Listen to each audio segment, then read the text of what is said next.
Vikram, you passed out in 2012. What have you been doing since then? Yes, sir. After my graduation, I started preparing for various competitive exams. Sir. Hmm.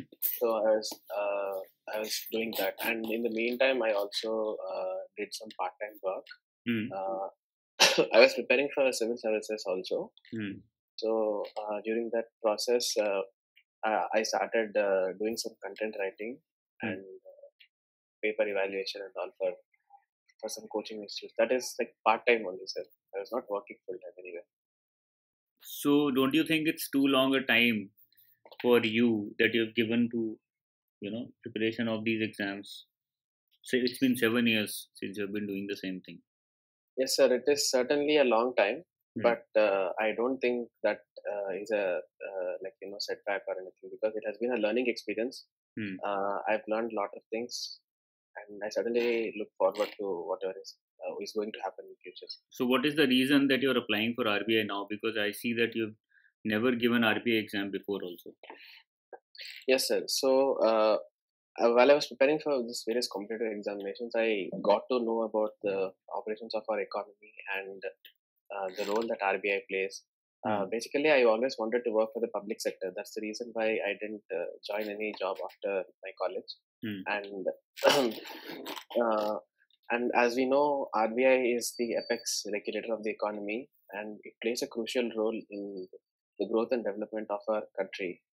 And its policies and actions have an impact on the ordinary man, either directly or indirectly. And that is something that excited me. So I wanted to be a part of such organization where I can play uh, some part in the working of our financial system and the development of our economy. So it took you 7 years to identify that RBI is also a good employer. No, sir. That is not what I meant. I was preparing for these examinations all the while, and I got to know about RBI recruitment recently. That's the reason why it took me so long to apply. Okay. Since you don't have any background in economics or finance, let me ask you some questions to see how strong are your basics. Okay. What is the main difference between MCLR system and the base rate system? Sir, MCLR and base rate, these are two different methods that can be used to calculate the rate at which banks give out their loans. In the base rate system, banks use the average cost of funds that they use to raise the funds, and based on that they lend to various customers. In the marginal cost of funds based lending rate system, banks take into consideration the marginal cost, that is the incremental cost that they incur while raising the funds, and based on that they decide the rate at which they lend. So what are the elements of MCLR? There are 4 elements under MCLR. I'm sorry, sir, I'm not aware of the individual elements, but the basic idea is that MCLR is more flexible to the policy changes that the RBI makes, and that is the reason why RBI has asked banks to switch to MCLR based lending system. And what is the problem with MCLR? Recently, RBI has also identified a main problem with MCLR system. I'm sorry, sir, I'm not aware of that major problem. Okay. Recently, a committee had recommended that payment and settlement system should be taken away from RBI and an independent body should be set up for it. Yes, sir. What is the reason that the committee has given to make such recommendation? Yes, sir. Payment and settlement systems currently is regulated by RBI under Payment and Settlement Systems Act. The reason, I think it is the Ratan Wattal committee which recommended that there should be a separate payments regulatory board. The idea was that RBI being the regulator of primarily being the regulator of banks and financial institutions, it may not have the necessary expertise to regulate the payments and settlement system, which may require a different kind of regulation, which need not be as rigid as regulations for commercial banks. And since payment and settlement systems, they are driven by a lot of innovation and technology. There's a need for developing in-house technical expertise. That's the reason why probably why the committee recommended constituting a separate regulator and taking the job away from RBI. Okay. Vikram, what's the difference between CRR and SLR? Sir, CRR and SLR are part of our fractional reserve system. Under CRR, commercial banks are required to deposit a proportion of their demand and time liabilities with the RBI in the form of cash, whereas SLR is a measure to enable banks to have certain proportion of their deposits in the form of liquid assets to meet any contingent liquidity requirements. And this SLR is usually maintained in the form of cash or gold or any other liquid instruments such as government securities managed by the RBI. Why is it that RBI does not use SLR as a method of controlling or regulating money supply anymore? It's not, considered an effective method anymore. Yes, sir. The idea of having SLR or prescribing SLR is to ensure that banks have certain liquid cash with them or liquid assets with them, which can be used to meet certain contingencies, like when there is any run on banks, when there is excess demand for withdrawal, or if the bank is facing any crisis, the banks can use these liquid assets to meet those immediate requirements. But the idea of having or the idea of managing the monetary policy is to ensure that banks give out rates, banks give out loans at a prescribed rate, and it was observed that the need for liquidity or the need to have certain liquid assets is different from the need for banks to have or access funds which they can further lend on. So it was decided that there should be separate. The focus should be on separate instruments where the banks can raise funds at certain rate, and then they can use those funds to lend. So I think that's the reason why there's a shift towards repo and reverse repo as a policy rate measure that is resorted to by central banks when they think that there is slowdown in demand and when the economy is going or is about to enter a recessionary phase. Quantitative easing is basically a measure to revive demand. In that, the central bank, it uses its like normally central bank has certain instruments which it uses to infuse liquidity, and quantitative easing is like it goes beyond that, where it buys certain securities or assets from various institutions, including individuals, to infuse liquidity into the system.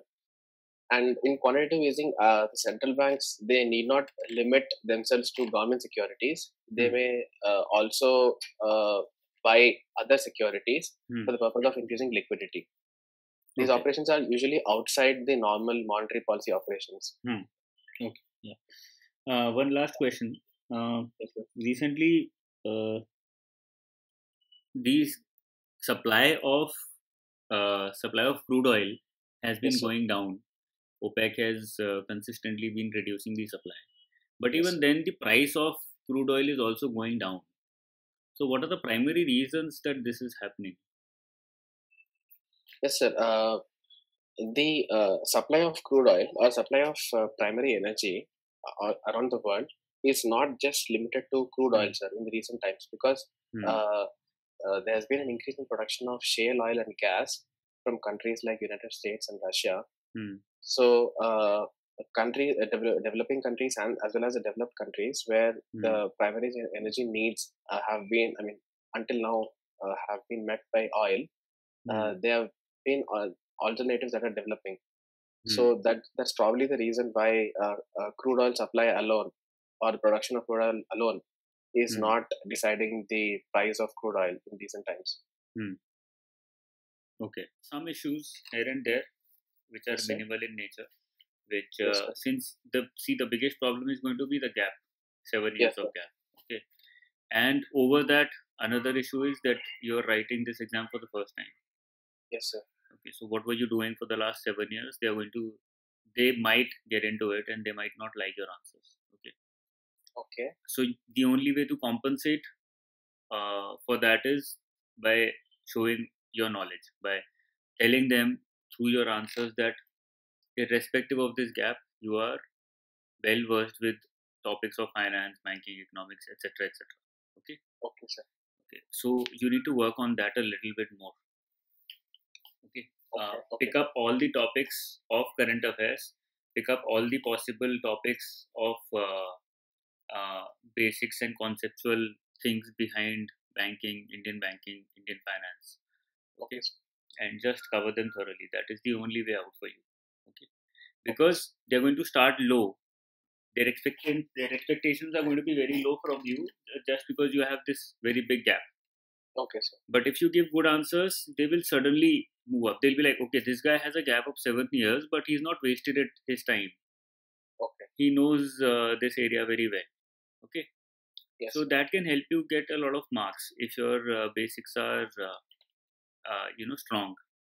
But if you lose out on your basics, lose out on conceptual questions that they ask you one after the other, then because they're starting low, they will remain very low.